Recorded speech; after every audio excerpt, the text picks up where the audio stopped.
as we seek God's intervention in the affairs of our country. First, let me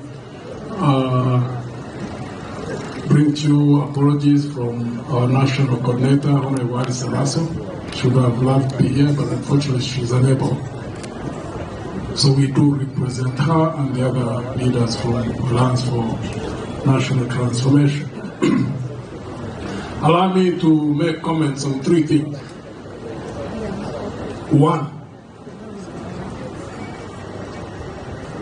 all autocratic regimes, all dictatorships, literally use the same textbook.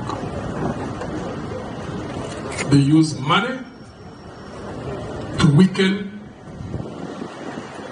the people within the countries that they suppress. They use fear as a tool of control. Today, what we witnessed from those who've lost their lives, from those who've been abducted and they're missing, or those who are still in prison, is not by accident. It's deliberate, it's conscious. It's part of the toolbox of dictatorship.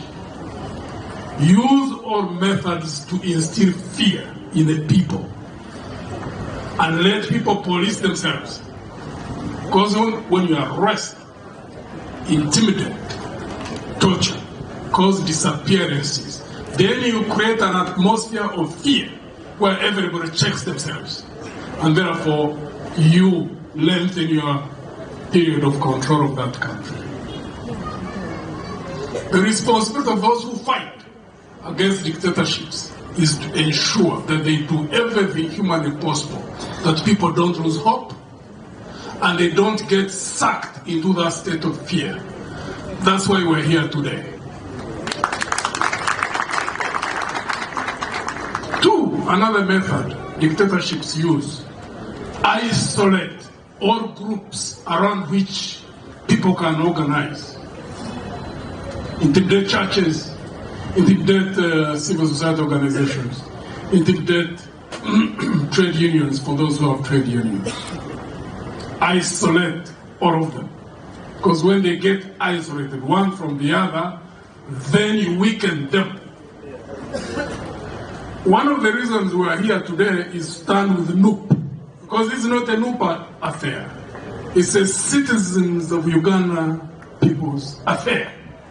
These people who are here first and foremost are citizens before they belong to any party.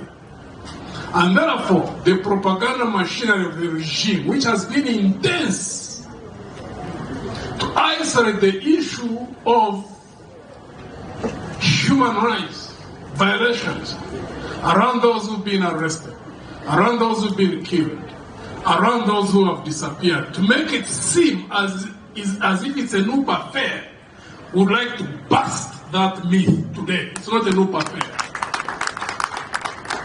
It's a problem of a dictatorship that wants to hang on to power at any cost. So I'm glad that you hosted us today. And therefore we're here to tell all Ugandans out there, those who are in politics, those who are outside politics, whatever walk of life you are in, that this is not a NUP affair. It's an issue of human rights violations. And we've been in a vicious cycle of this since 1962.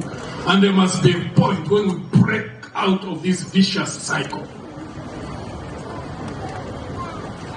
The generals who are in uniform, the men who are now retiring, because there are many batches of officers who are retiring these days, quite many.